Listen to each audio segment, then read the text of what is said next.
இப்போ நம்ம website filter வந்துட்டு எப்படி கஸ்டமைஸ் பண்றது அப்படின்றத இங்க பார்க்கலாம். அதுக்கு டேஷ்போர்ட்ல வெப்சைட் பில்டர் அப்படின்ற ஆப்ஷன் வந்துட்டு நமக்கு இருக்கு.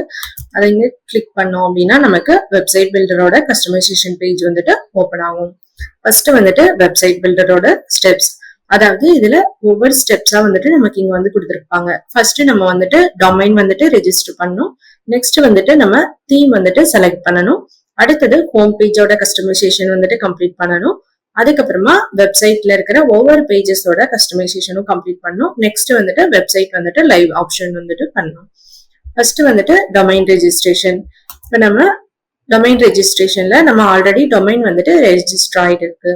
ஸோ நம்மளோட டொமைன் நேம் வந்துட்டு இங்க என்டர் பண்ணிட்டு அது வந்துட்டு சப்மிட் வந்துட்டு கிளிக் பண்ணோம் அப்படின்னா நம்மளோட டொமைன் வந்துட்டு இங்க ரெஜிஸ்டர் ஆயிரும். அடுத்தது டொமைன் ரெஜிஸ்டர் ஆனதுக்கு அப்புறமா நம்ம தீம் வந்துட்டு செலக்ட் பண்ணணும்.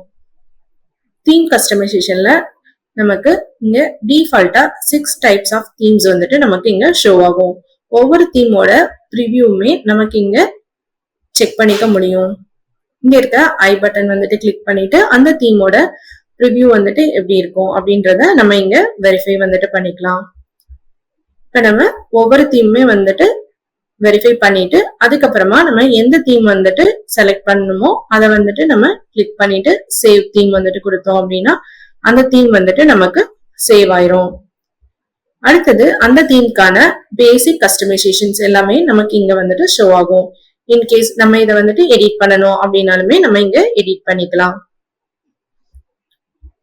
இப்ப நம்ம தீம் வந்துட்டு ரீசெட் பண்ணோம் அப்படின்னாலுமே ரீசெட் தீம் அப்படின்ற ஆப்ஷன் வந்துட்டு இருக்கும். ஸோ நம்ம ரீசெட் வந்துட்டு பண்ணிட்டோம் அப்படின்னா நமக்கு இங்க தீம்ஸ் வந்துட்டு அகைன் ஷோ ஆகும். நம்ம அதுல இருந்து வேற தீம் வந்துட்டு சூஸ் பண்ணோம் அப்படின்னா அதோட ப்ரிவியூ வந்துட்டு நம்ம இங்க செக் பண்ணிட்டு நமக்கு இந்த தீம் வந்துட்டு ஓகே அப்படின்னா நம்ம அந்த தீம் வந்துட்டு இங்க செலக்ட் பண்ணிட்டு சேவ் வந்துட்டு கொடுத்தோம் அப்படின்னா நமக்கு தீம் வந்துட்டு செலக்ட் ஆயிரும்.